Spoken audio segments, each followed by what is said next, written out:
ይመጣሉ። ታዲያ ይሄን የሰሙት የመዲና የሚገኙት የፋርስ መንግስት ደጋፊዎች ከሙስሊሞች የሚመሳሰል እምነት ባላቸው ሮማውያኖች ላይ እነዚህ የተቀዳጁትን ድል በመዘርዘር ሙስሊሞችን መንካት ምናምን ይጀምራሉ ማለት ነው። ኦኬ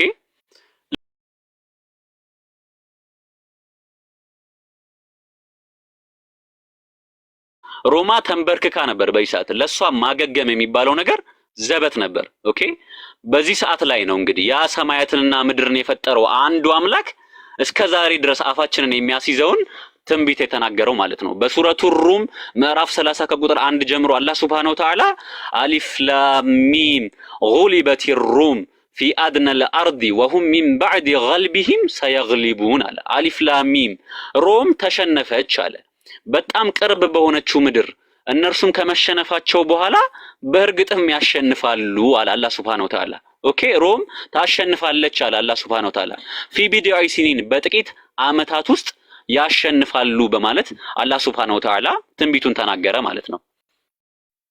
እንዴት ነው ላይክ ከዚህ ሁነት በኋላ ሮማዎች ያሸንፋሉ ብሎ የሰው አእምሮ የሚያስበው ራሱ ማለት ነው።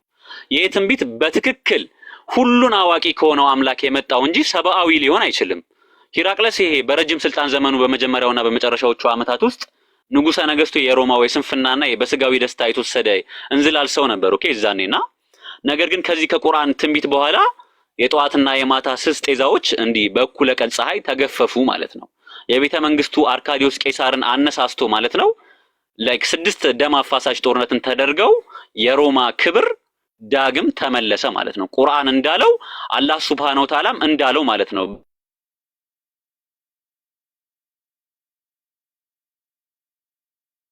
አላህ Subhanahu Wa Ta'ala ተፈጸመ ማለት ነው። ያሸንፋሉ እንዳለው አሸነፈ። አላህ Subhanahu Wa Ta'ala እውነትን ተናገረ ማለት ነው። የቁርአን ታምራቶች እንግዲህ ተነግሮ የሚያልቁ አይደሉም። በእርግጥ ሀይተም አጠቃልና ወደ ሌሎች ወንድሞቻችን ሄዳለን ማለት ነው።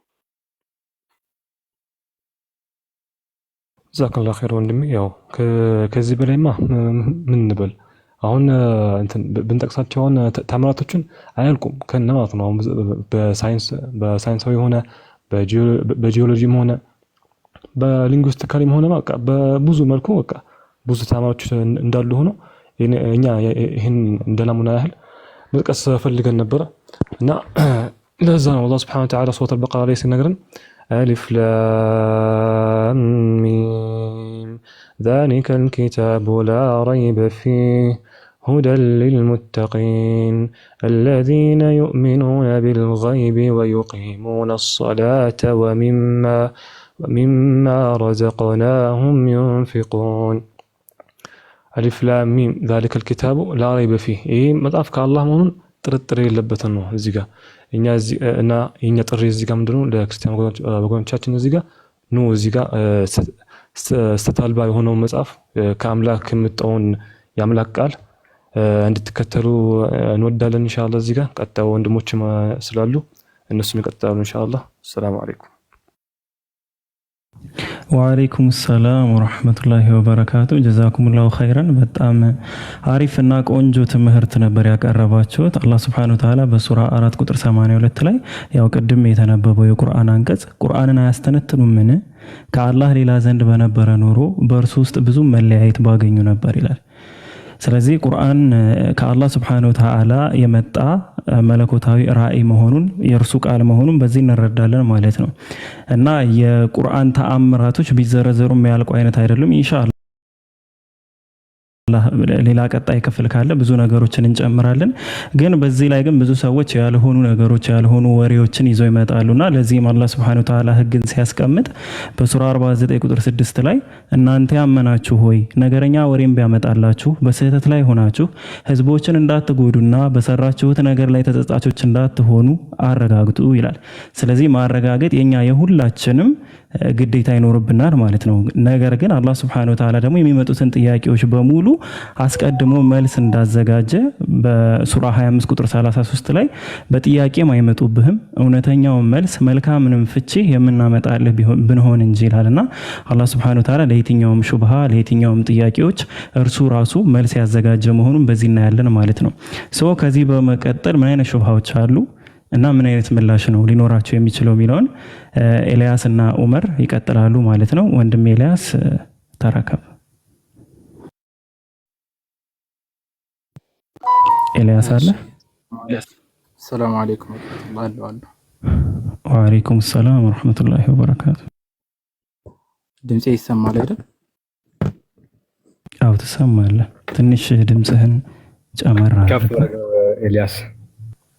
እሺ በመጀመሪያ ደረጃ ሰላም አለይኩም ወራህመቱላሂ ወበረካቱ። እዚህ ገስ ላይ ያላችሁ ወንድሞቼ እንዲሁም ከታች ለምታዳምጡ ሙስሊም ወንድምና እህቶቼ በአጠቃላይ ሰላም አለይኩም ወራህመቱላሂ ወበረካቱ ላችኋለሁ። ክርስቲያን ታዳሚዎች ካላችሁም ሰላም ብያለሁኝ። አላህ ሱብሓነሁ ወተዓላ በቁርአን ላይ ምን ይላል? ፈወይሉን ሊለዚነ የክቱቡነ አልኪታበ ቢአይዲሂም ثم يقولون هذا من عند الله ليشتروا به ثمنا قليلا فويل لهم مما كتبت أيديهم وويل لهم مما يكسبون إلى الله. ቁርአን እንደምታውቁት በመጀመሪያ ደረጃ ቁርአን ላይ ከመውራታችን በፊት አምላክ እዚህ ምድር ላይ መጣን እሱን በብቸኝነት ልናመልከው ከሆነ እሱን በብቸኝነት እንድናመልከው ደግሞ ምንም መራበት መጽሐፍ አምጥቶልናል። ይህን ላይ ኺላፍ የለውም። ሙስሊሞችም ሆኖ ከሙስሊም ውጭ ያሉ ወገኖች ይሄ ላይ ይስማማሉ። ነገር ግን ይህ ትክክለኛው መጽሐፍ የትኛው ነው በምንልበት ጊዜ እኛ ሙስሊሞች ቁርአን ነው ብለን እናምናለን። ቁርአን ነው ብቸኛው ከአምላክ ዘንድ የመጣው መጽሐፍ ብለን ነው የምናምነው። እሱ ደግሞ ማሳየው ውስጡ ብዙ የሆኑ ተአምራቶችን ማዘሉ ነው ከሌሎች መጽሐፎች በተለየ መልኩ። የሌሎች መጽሐፎች ላይ እርስ በርሱ የሚጣራስ ብዙ ነገር እንዳለ አሁን ተመልክተናል። ከዚህ በፊት ሃይከልና ሃይተም እንደተናገሩት ማለት ምክንያቱም ሰዎች ያዘጋጃቸው መጽሐፍ ስለሆነ እኛ እንደዚህ በምንልበት ጊዜ እነሱ ደግሞ አይ ቁርአን እኮ እንዴት ነው የአምላክ ቃል የሚሆነው? ቁርአን የአምላክ ቃል አይደለም እና የማን ቃል ነው በስንላቸው ቁርአን የአምላክ ቃል ካልሆነ የማን ቃል ነው? ቁርአን እኮ ግልጽ ነው የአምላክ ቃል መሆኑ በምንልበት ጊዜ አይ የአምላክ ቃል ሳይሆን ቁርአን የነብዩ መሐመድ ሰለላሁ ዐለይሂ ወሰለም የራሳቸው ንግግር ነው ይላሉ። ነስአሉላህ ሰላመተ ወዐፊያ። ቁርአንን በትክክል ያስተዋለ ሰው የነብዩ መሐመድ ሰለላሁ ዐለይሂ ወሰለም ንግግር አለመሆኑን መረዳት ይችላል። እንዴት ከተባለ ትንሽ ዕውቀት እንኳን ያለው ሰው የቁርአንና የሐዲስን ልዩነት ማወቅ አንድ ማሳያ ነው ለዚህ። እንዴት ከተባለ ቁርአን ላይ አላህ ሱብሓነሁ ወተዓላ ነብዩ መሐመድን ሰለላሁ ዐለይሂ ወሰለም ኺጣብ ያደረገ ነው የሚያናገራቸው። ሐዲስን ብትመለከቱ ሐዲስ ለፍዙ የነብዩ መሐመድ ሰለላሁ ዐለይሂ ወሰለም፣ ቁርአን ግን ለፍዙ ማዕናውም የአላህ ነው። ቃላቶቹ ራሱ የተዋቀሩት ሁሉም የአላህ ቃል ናቸው። አላህ ሱብሓነሁ ወተዓላ ነብዩ መሐመድን ቁርአን ላይ ከ15 ያላነሱ ቦታዎች ላይ ያ አዩሃ ነብዩ እያለ ነው የሚያናገራቸው። ለምሳሌ በሱረቱል አንፋል ላይ አላህ ምን ይላል? ያ አዩሃ ነብዩ ሐስቡከ አላሁ ወመን ተበዐል ሙእሚኒን፣ አንተ ነብይ ሆይ ይላቸዋል አላህ ሱብሓነሁ ወተዓላ። ያ አዩሃ ነብዩ ሐሪዲል ሙእሚኒን ዐለል ቂታል ኢን የኩን ሚንኩም 20 ሳቢሩን ኢላ አኺሪል አያ።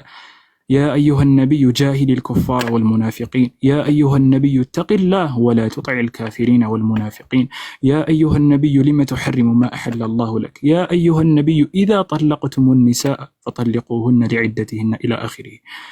ብዙ ቦታዎች ላይ አላህ ሱብሓነሁ ወተዓላ ነብዩ መሐመድን ኺጣብ ነው የሚያደርጋቸው። አንተ ነብይ ሆይ እያለ ነው የሚያናገራቸው። ነብዩ መሐመድም ሰለላሁ ዐለይሂ ወሰለም ከአላህ ዘንድ የሰሙትን እሳቸው በተመቻቸው አይነት አገላለጽ አይደለም የሚገልጹት። አላህ ያላቸውን አንድ በአንድ ሳይጨምሩ ሳይቀንሱ ነበር የሚገልጹት። አላህ እንዲህ አለ፣ አላህ ያለኝ እኮ እንዲህ ነው ብሎ አይደለም ቁርአን ላይ የሰፈረው። ነብዩ መሐመድ ሰለላሁ ዐለይሂ ወሰለም አላህ ያለውን ቃል ራሱን በመጠቀም ነው። ስለዚህ እንዲህ አይነት አገላለጽ መኖሩ ቁርአን ላይ በራሱ ከአምላክ ዘንድ የመጣ እንጂ ነብዩ መሐመድ ሰለላሁ ዐለይሂ ወሰለም የተናገሩት ንግግር ላለመሆኑ ማሳያ ነው። ሌላው ደግሞ ነብዩ መሐመድ ሰለላሁ ዐለይሂ ወሰለም ራሳቸውን የጻፉት የሚሉ ሰዎች አእምሯቸው በጣም ዝቅተኛ የሆነ ደረጃ ላይ መሆኑን የምናውቀው በምንድነው? ቁርአንን እኮ ስናነብ ራሱ ነብዩ ሰለላሁ ዐለይሂ ወሰለም ይወቀሱበታል። አንዳንድ ቦታዎች ላይ ራሳቸው የጻፉ ራሳቸውን ይወቅሳሉ። ይሄ እንዴት ሎጂካል የሆነ ሰው ያስበዋል? ነብዩ መሐመድ ሰለላሁ ዐለይሂ ወሰለምን አላህ ያረማቸዋል አንዳንድ ቦታዎች ላይ ሲሳሳቱ። አላህ ሱብሓነሁ ወተዓላ ለምሳሌ ሱረት አበሳ ላይ ምዕራፍ 80 ከቁጥር 1 እስከ 2 ምናምን 3 ላይ ምን ይላል? አላህ አበሰ ወተወላ أن جاءه الأعمى وما يدرك لعله يزكى أو يذكر فتنفعه الذكرى أما من استغنى فأنت له تصدى يا الله سبحانه وتعالى. النبي محمد صلى الله عليه وسلم عندما توقت مكة ላይ በነበሩበት ጊዜ አዛ የሚያደርጓቸው ብዙዎች ነበሩ። በመሆኑም ትላልቅ ፐርሰናሊቲዎች የሚባሉ እነሱ መስለማቸው እስልምና ላይ ብዙ ጉዳትን ይቀንሳል። ምንም እንኳን ሰው ቢሰልምም ባይሰልም ለራሱ ነው ጥቅሙ። እና እነዚህ ደግሞ ትላልቅ የሚባሉ ባለስልጣናት መሰል የሆኑ ሰዎች ከተራ ሰዎች ጋር መቀመጥ አይወዱም። ይሄ ይታወቃል። ድሮም ላም የነበረን አሁንም ያለ ነው። ከተራ ሰዎች ጋር መቀመጥና ማውራት አይወዱም። ስለዚህ ነብዩ ሰለላሁ ዐለይሂ ወሰለም ለነዛ ትላልቅ የሚባሉ ሰዎች ዳዕዋ በሚያደርጉላቸው ጊዜ አንድ አብደላህ ብን ኡሚ መክቱም የሚባል ሰሐቢ መጣና ለነብዩ መሐመድ ሰለላሁ ዐለይሂ ወሰለም አናገራቸው። ነብዩ መሐመድ ሰለላሁ ዐለይሂ ወሰለም አንዳንድ ንግግሮችን ሲያናግራቸው ከዛ ነብዩ ሰለላሁ ዐለይሂ ወሰለም ፊታቸውን አዞሩበት ተኮሳትረው። ለምንድን ነው እንደዚህ ያደረጉት? እነዛ ሰዎች እንዲሰልሙ ዳዕዋ የተደረገላቸው ስለሆነ። ከዛ በኋላ ለምን ነብዩ ሰለላሁ ዐለይሂ ወሰለም ሁሉም ሰው እንዲሰልም ነው የሚፈልጉት። እነዛ ሰዎች ደግሞ በእንደዚህ አይነት ሁኔታ ዳዕዋ ካልተደረገላቸው አይሰልሙም። ግልጽ ነው አይደል? እውነትን መንገድ ሊስቱ ነው ለከብራቸው ብሎ ነብዩ ሰለላሁ ዐለይሂ ወሰለም እውነትን መንገድ ሊስቱ ነው ማለት ነው። ስለዚህ ነብዩ ሰለላሁ ዐለይሂ ወሰለም በሚያናግሯቸው ጊዜ አብዱላህ ብን ኡሚ መክቱም መጥቶ ሲያናግራቸው ነብዩ መሐመድ ሰለላሁ ዐለይሂ ወሰለም ዞሩና ፊታቸውን አዞሩበት ተኮሳትረው ማለት ነው። ከዛ በኋላ አላህ ሱብሓነሁ ወተዓላ ምን አላቸው ቁርአን ላይ? አበሰ ወተወላ፣ ተኮሳተረ ፊቱንም አዞረ። አንጃአሁል አዕማ፣ እውሩ ሰሐቢ በመጣላት ጊዜ። ወማ ዩድሪከ ለዐለሁ የዘካ፣ እሱ የሚጥራራ መሆኑን በምን አወቅ? አው የዘከሩ ፈተንፈዐሁ ዚክራ፣ ምክርም የሚጠቅመው መሆኑን እንደማይጠቅመው በምን አወቅ? ይጠቅመዋል ማለት ነው። እነዛ ትላልቅ የሚባሉ ሰዎች አማ መን ኢስተግና፣ የተብቃቃ ሰውማ የደላው ሰውማ ፈአንተ ለሁ ተሰዳ፣ እነሱ እንዲያምኑ ብለህ ወደ እነሱ ትሄዳለህ። ወማ ዐለይከ አላ የዘካ ወአማ መን ጃአከ የስዓ ወሁወ የኽሻ ፈአንተ ዐንሁ ተለሃ እያለ አላህ ሱብሓነሁ ወተዓላ ይወቅሳቸዋል እንዲያረሙ። ምንድነው የአላህ ንግግር? በዚህ ላይ ቁም ነገሩ ምንድነው? ሰው ታላላቅ ፐርሰናሊቲም ቢሆን ታናናሽ ፐርሰናሊቲ ላይ ያሉ ሰዎች ሁሉም ማመንም መካድም የራሳቸው ምርጫ ነው። ቢያምኑም ለራሳቸው ነው የሚጠቀሙት፣ ቢክዱም ለራሳቸው ነው። ስለዚህ አላህ እንዲህ ያለ ያረማቸዋል። ሌላው ብዙ የሚነሱ ነገሮች አሉ። ነብዩ መሐመድ ሰለላሁ ዐለይሂ ወሰለም ራሳቸው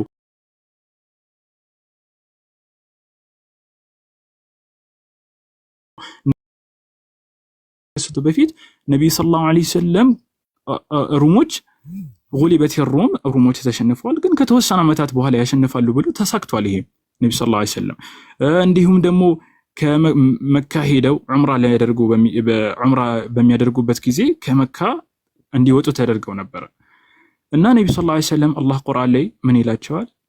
ለተድኹሉነ አልመስጂድ ለቀድ ሰደቀ አላሁ ረሱለሁ ሩእያ ቢልሐቅ በሱረት አልፈትህ ምዕራፍ 48 ከቁጥር 27 ለቀድ ሰደቀ አላሁ ረሱለሁ ሩእያ ቢልሐቅ ለተድኹሉነ አልመስጂድ አልሐራመ ኢንሻአ አላሁ አሚኒን ሙሐልቂነ ሩኡሰኩም ወሙቀሲሪነ ላ ተኻፉን ይላቸዋል አላህ። አታስቡ፣ ከተወሰነ ዓመታት በኋላ ትገባታላችሁ ይላቸዋል አላህ። የት? መካን። ገና ከመከሰቱ በፊት ነብዩ ሰለላሁ ዐለይሂ ወሰለም እንዲህ ባለው ጊዜ አላመኑም ሰሃቦች። ከዛ ከተወሰነ ዓመታት በኋላ ይህ ነገር እውን ሆኖ ነብዩና ሰሃቦቻቸው መካ ገብተዋል ማለት ነው። ስለዚህ እንዲህ አይነት ብዙ ነገሮች አሉ። ኢንሻአላህ እስከ አኺ ዑመር ካለ አንዳንድ ነገሮችን ከጨመረ ከዛ ኢንሻአላህ እቀጥላለሁ። አኺ ዑመር አለ? አሰላሙ አለይኩም። ይሰማል ድምጼ?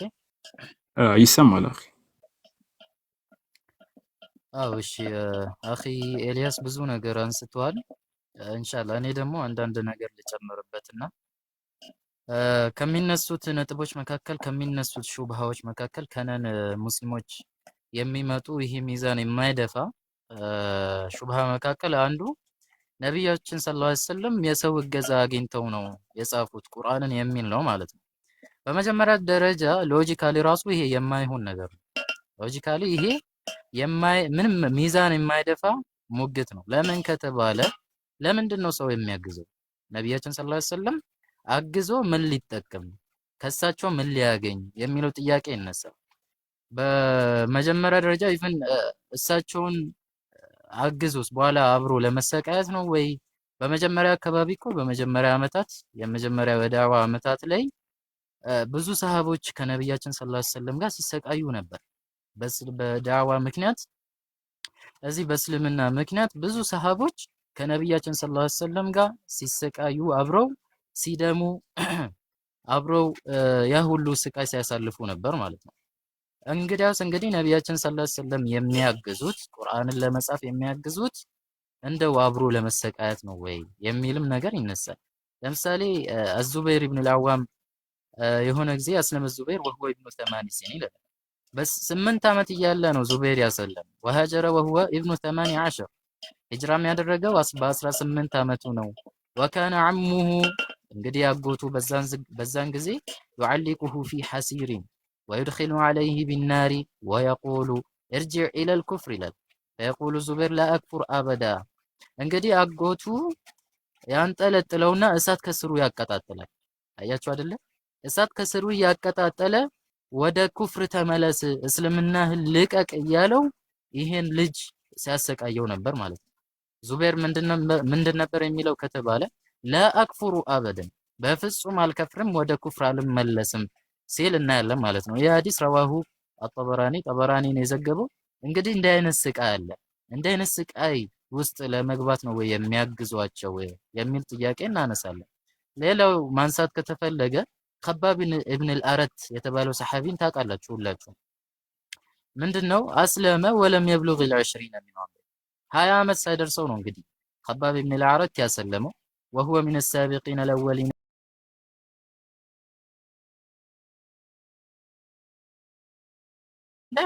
እሳቸውን የሚያግዙ ሰዎች ምን ለማግኘት ነው? ከእሳቸው ምን ለማግኘት ነው የሚያግዙት የሚል ጥያቄ እናነሳለን ማለት ነው። ይሄ ሎጂካል ስናየው ነው። ገባችሁ? ሂስቶሪካሊ ደግሞ ስናየው ከታሪክ አንፃር እንደው ማን እንደው አገዘ ማን እሺ ይሁን አገዘው ነው ከተባለ ማን ያገዛቸው የሚያነሱት አንዳንድ ሰዎች አሉ። ለምሳሌ ወረቃን ያነሳሉ። ወረቃ ባይ ዘ ዌይ ከነቢያችን ሰለላሁ ዐለይሂ ወሰለም ጋር ከአንድ በላይ ተገናኝቶ አያውቅም። ያም እንግዲህ ወህይ ከወረደ በኋላ ነው። ነቢያችን ሰለላሁ ዐለይሂ ወሰለም ሪቪሌሽን ከወረደላቸው በኋላ ነው የተገናኙት። ደግሞ ከዚህ ሁሉ ነገር የሚገርመው ነገር ምንድነው? ወረቃ አስልሟል። ወረቃ አስልሟል። ይሄ ነው የሚገርመው። እስቲ ያን ወረቃ አገዘ እንበልና ነቢያችን ሰለላሁ ዐለይሂ ወሰለም እንደው ቁርአንን ለመጻፍ አግዟቸው ነው ብንራሱ ውሸት መሆኑን ያውቃል አይደለ? ውሸት ነው ብሎ ያምናል። ሰው እንዴት ሊያሰልም ይችላል? ወደ ውሸት ነገር እንዴት ራሱን ይሰጣል የሚል ነገር እናነሳለን። ኢቭን ደግሞ ወረቃ በህይወት እኮ ብዙ አልቆየም። ነቢያችን ሰለላሁ ዐለይሂ ወሰለም ሪቪሌሽን በሳቸው ላይ ከተጀመረ ከትንሽ ጊዜያት በኋላ ከወራት ሜቢ ከአንድ ዓመት በኋላ ነው ወደ አኺራ የሄደው። በቃ ቢያንስ 22 ዓመት ነቢያችን ሰለላሁ ዐለይሂ ወሰለም ወረቃ ከሞተ 22 ዓመት ሙሉ ኑረዋል ማለት ነው። አስቡት 22 ዓመት ሙሉ ኑረዋል።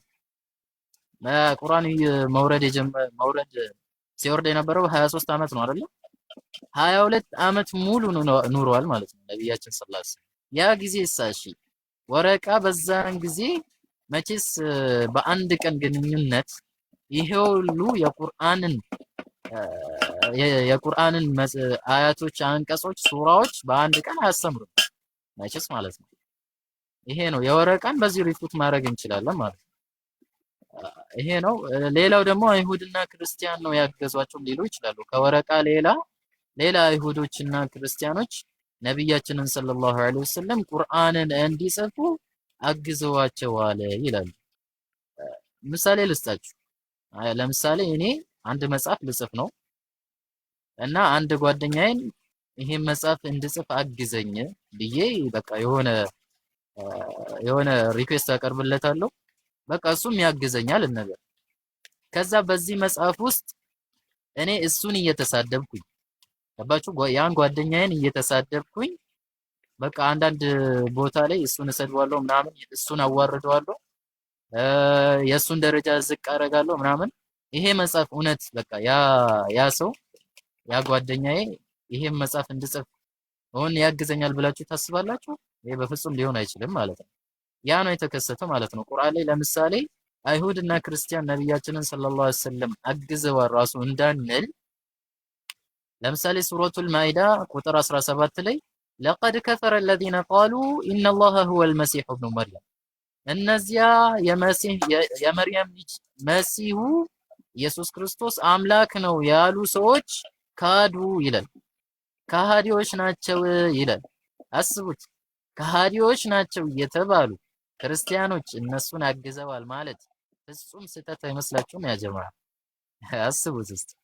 ሌላው ለምሳሌ ስለ አይሁዶች ደግሞ ሲናገር ለተጅደና አሸደ الناس عداوة ሱረቱል ማኢዳ ምዕራፍ 5 ላይ ቁጥር 82 ላይ ለተጅደና አሸደ الناس عداوة للذين آمنوا اليهود አይሁዶችና እነዚያ ያጋሩት ለነዚያ ለአመኑት በጠላትነት ከሰዎች ሁሉ ይበልጥ የበረቱ ሆነው በእርግጥ ታገኛለህ ይላል።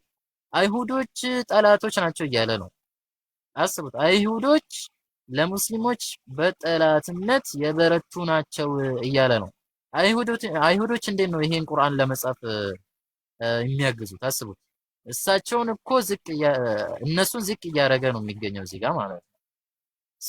እነሱን ዝቅ የሚያደርግ መጽሐፍ ላይ እንደው እንዲጻፍ አግዘዋል ማለት ፍጹም የዋህነት ነው የሚል እናነሳለን ማለት ነው። ኢንሻአላህ መጨምረው ነገር ካለ ጨምራለሁ ማለት ነው። ኢንሻአላህ አንድ ሁለት ነጥቦች ይቀራሉ። ወንድሜ ኤልያስ የምታነሳው ነገር ካለ አንሳና ኢንሻአላህ ቀጥላለሁ።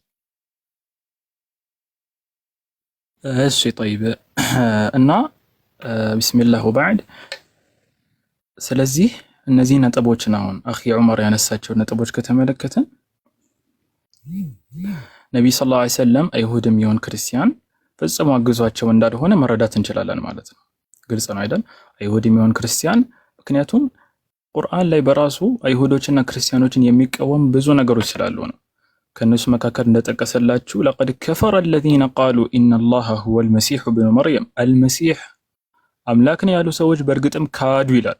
እነሱ አልመሲህን አምላክ ነው ብለው እያመኑ ሳለ አምላክ ነው እያሉ ብለው እያመኑ ሳለ ነብዩ ሰለላሁ ዐለይሂ ወሰለም እንዲህ አይነት መጽሐፍን እንዲያዘጋጁ እንዴት ይፈቀዳሉ ብላችሁ ታስባሉ? ሎጂካሊ ቢኬድ እንዲሁ ደግሞ ለተጂደና አሸደ الناس عداوة እዛው ሱረቱል ማኢዳ ከቁጥር 82 ላይ ለተጂደና አሸደ الناس عداوة للذين آمنوا اليهود والذين أشركوا ይላል።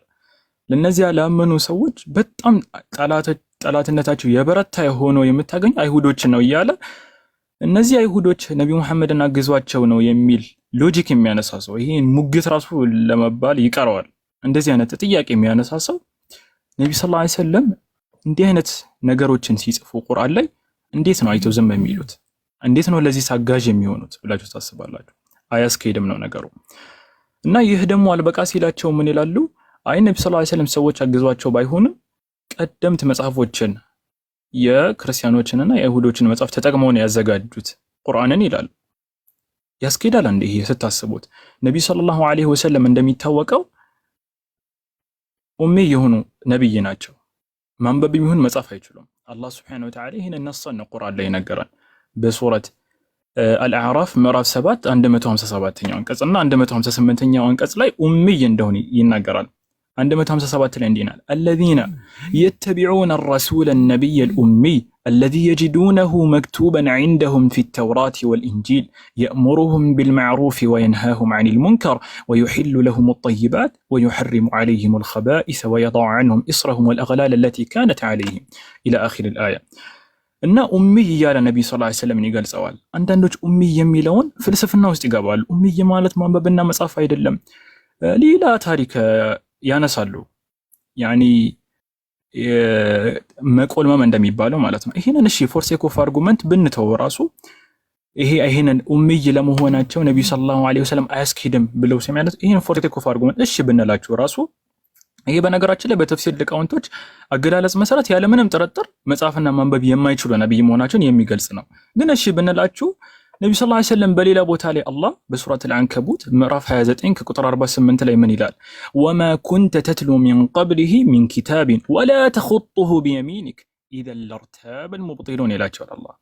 ወማ ኩንተ ተትሉ ሚን ቀብሊሂ ሚን ኪታብ እነዚህ እኮ ዝም ብሎ ነው የሚያወሩት። ወማ ኩንተ ተትሉ ሚን ቀብሊሂ ሚን ኪታብ አንተ ከነብይነት በፊት ምንም መጽሐፍን የምታነብ አልነበርክም። ወላ ተኹጡሁ ቢየሚኒክ እንዲሁም በቀኝ እጅህ የምትጽፍ አልነበረም ይላቸዋል።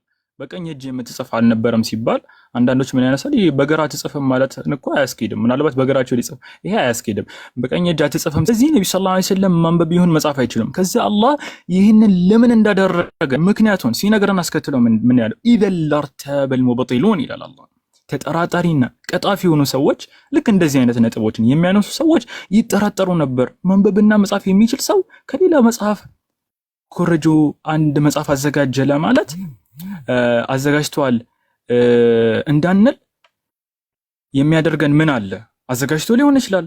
እንዳይሉ ነው አላህ ሰደል ሊዘሪዓ እንደሚባለው በሩን ከሩቅ ነው የዘጋው። ማንበብ ይሁን መጻፍ እንዳይችሉ አድርጓቸዋል። ግልጽ ነው አይደል? ምናልባት ይሄ ቃል ለነብዩ መሐመድ ሰለላሁ ዐለይሂ ወሰለም ስንጠቀመው ሊደብራችሁ ይችላል። አይደለም። ማንበብና መጻፍ ወደ አንድ ተራ ሰው ሲጠጋ ነው ይሄ ደረጃን የሚቀነሰው። አንድ ተራ ሰው ማንበብና መጻፍ ካልቻለ ይሄ ነቅስ ነው አይደል እንዴ? እሱ ላይ አንተ እንዴት ማንበብና መጻፍ አትችልም? ኬጂ እንኳን የተማረ ሰው ማንበብና መጻፍ ይችላል አይደል እንዴ? ወደ ነብዩ መሐመድ ሰለላሁ ዐለይሂ ወሰለም ግን ከተጠጋ ማንበብና መጻፍ አለመቻላቸው ክብር ነው ለሳቸው። ለምን ካላችሁኝ ሰዎች ተምረው ተመራምረው ጽፈው ከኬጂ ጀምሮ እስከ ዩኒቨርሲቲ ፒኤችዲ ዶክተር ፕሮፌሰርነት ራሱ ደረጃ ደርሰው ተመራምሮ ዓለም ላይ ያሉ ምሁሮች በአጠቃላይ ተሰብስቦ ሊያስገኙት የማይችሉትን እንቁ እና ድንቅ የሆነ መጽሐፍ ቁርአንን አላህ ሱብሓነሁ ወተዓላ ስለሰጣቸው ነው። ስለዚህ ወደ እሳቸው ከተጠጋ ማንበብና መጻፍ አለመቻላቸው ክብር ነው ለሳቸው ማለት ነው። ግልጽ ነው አይደል? እና ሌላው ደግሞ ነብዩ ሰለላሁ ዐለይሂ ወሰለም ከቀደምት መጽሐፍ አዘጋጅተዋል የሚሉ ሰዎች አካሄዳቸው የማያሳምንና የማያስኬድ መሆኑ አንዱ ነጥብ ምንድነው? ነብዩ ሰለላሁ ዐለይሂ ወሰለም እንደሚታወቁት አረብ ናቸው። ይሄ ማንም ሰው ያውቀዋል። ሙስሊሞችም ሙስሊም ያልሆኑ ወገኖችንም ይሄንን ይመሰክራሉ አረብ መሆናቸውን ማለት እና እስቲ እንበልና ከባይብል ተጠቅመው ነው ቁርአንን ያዘጋጁት የሚሉ ሰዎች በመጀመሪያ ደረጃ ነብዩ ሰለላሁ ዐለይሂ ወሰለም አረብ ከሆኑ ሊያነቡ የሚችሉ አያነቡም፣ ግን ሊያነቡ የሚችሉ ካነበቡ ራሱ አረብኛ የሆነ ነገር ነው አይደል እንዴ? ስለዚህ አረብኛ የሆነ ባይብል ያስፈልጋል ማለት ነው። በዚህ ላይ አረብኛ የሆነ ባይብል ያስፈልጋል። አረብኛ በአረቢክ የተጻፈ ደግሞ ባይብል ለመጀመሪያ ጊዜ ባይብል ትራንስሌት የተደረገው ወደ አረብኛ ነብዩ ሰለላሁ ዐለይሂ ወሰለም ከሞቱ ከ200 ምናምን ዓመታት በኋላ ነው። ስለዚህ አረብኛ ባይብል ከሌለ ይሄ እንደውም ኢፍ ብለን ነው የጨመርነው ማለት አረብኛ ባይብል ከሌለ እሳቸው መጻፍም ማንበብም የማይችሉ ከሆኑ በየትኛው ስሌት ነው ቀደምት መጽሐፍን ተጠቅመው ቁርአን ላይ ያዘጋጁት የሚችሉት? ስለዚህ እነዚህ ነጥቦች ሁሉ ውድቅ የሚሆኑ ናቸው።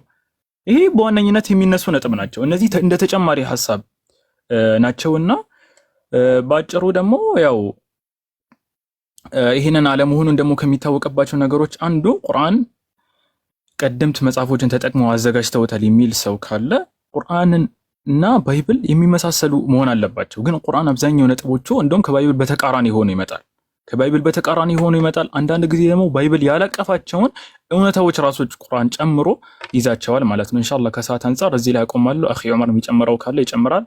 ኢንሻአላህ ሌሎች ወንድሞችም ይቀጥላሉ። እሺ፣ ሰላም አለይኩም። ይሰማል አይደለ? ይሰማል። እንግዲህ ብዙ ነጥቦች ተነስተዋል። አኺ ኢልያስም ያነሳቸው ብዙ ነጥቦች አሉ። ነቢያችን ሰለላሁ ዐለይሂ ወሰለም ቁርአንን በራሳቸው እጅ እንዳልጻፉ ብዙ ማስረጃዎች አለን ማለት ነው። ብዙ ማስረጃዎች አለን። ያው ለናሙና ያክል በሚለው ነው እነዚህን ኮር የሆኑ ነጥቦችን የምናነሳው ማለት ነው። ሌላው ለምሳሌ ከሰልማን አልፋርሲ ይሄ ሰሐቢ ከዚህ ሰው ነው የኮረጁት ወር ደግሞ ይሄ ሰው ነው ያገዛቸው የሚል ነገር የሚነሳ ነገር አለ ብዙ ጊዜ። የሚገርማችሁ ነገር ሰልማን አልፋርሲ ያሰለመው መዲና ከመጣ በኋላ ነው። አስቡት፣ ነቢያችን ሰለላሁ ዐለይሂ ወሰለም ወደ መዲና የሄዱት መካ ላይ ለብዙ አመታት ዳዋ አድርገው ምናምን ከዛ በኋላ ነው ማለት ነው ወደ መዲና የሄዱት። ለምሳሌ ደግሞ አንድ ቁርአን ራሱ 2/3 የሚሆነው የቁርአን አካል መካ ላይ የወረደ ነው። ሰልማን አልፋርሲ በዛ ጊዜ አልነበረም፣ መካ አልነበረም። 2/3 የሚሆነው የቁርአን አካል መካ ላይ የወረደ ከሆነ ሰልማን አልፋርሲ በዛን ጊዜ ካልነበረ ታዲያ ይሄ ሙግት በዚህ ውድቅ አይሆንም ወይ? ነባቸው አይደለ? መዲና ላይ ነው ያሰለመው። መዲና ከመጣ በኋላ ነው ያሰለመው። ከዛ በፊት ግን መዲና ሲኖር አልነበረም። ራሱ ሰልማን አልፋርሲ መካ መዲናም አልነበረም፣ ሌላ ቦታ ነበር ሲኖር የነበረው። እና ይሄ ነው በዚህ በቀላሉ በዚህ ሪፉት ማድረግ እንችላለን፣ ውስጥ ሰፋ ያለ ነገር ውስጥ አንገባ ማለት ነው። ሌላው ደግሞ በጣም አስቂኝ የሆነው ነገር ነቢያችን ሰለላሁ ዐለይሂ ወሰለም ቁርአንን እንዲጽፉ ያገዛቸው ሰይጣን ነው ይላሉ። በቃ ሚሉትን የሚገቡበት ሲያጡ ይሄ ሁሉ ነገር በቃ ፉርሽ ሲሆንባቸው ሰውን ያገዛቸው ደግሞ መጽሐፍትን ተጠቅመው ነው፣ ራሳቸው ጽፎ ነው ምናምን። ይሄ ሁሉ ሲያቅታቸው ምንድን ነው የሚያደርጉት? አረ ሰይጣን አግዟቸው ነው ይላሉ። በቃ ምንም ሌላ ነገር ማምጣት ሲያቅታቸው ማለት ነው። እኛ ደግሞ በምንድን ነው የምንመልሰው ይሄን ከተባለ አላህ ስብሐነሁ ወተዓላ በሱረቱ ፋጢር ምዕራፍ 35 ቁጥር 6 ላይ ኢነ ሸይጣነ ለኩም ዐዱውን ፈተኺዙሁ ዐዱወ ይላል። ኢነማ የድዑ ሒዝበሁ ሊየኩኑ ሚን አስሓቢ ሰዒር። ሰይጣን ለእናንተ ጠላት ነው። አስቡት ያ ጀማዓ፣ እስቲ አስቡት። ሰይጣን እያገዘ ከዚህ ሰይጣን እያገዘ ራሱ ጠላት ነው ስትባል በዛ መጽሐፍ ላይ ጠላት ነው ስትባል ምን አይነት ነገር ነው የሚካሄደው? እዚህ ጋር እስቲ እንዴት ነው የምታስቡት? ራሱ እንደው የካፊሮች አእምሮ እዚህ ጋር እንዴት ነው አለ አይደለ? በምን አይነት ስሌት አስልተውት ነው ይሄን አይነት ሰይጣን ለእናንተ ግልጽ የሆነ ጠላት ነው እየተባለ ሰይጣን መልሶ ያንን ቁርአን እንዲጽፉ አግዟቸው ነው ይባላል? አይባልም።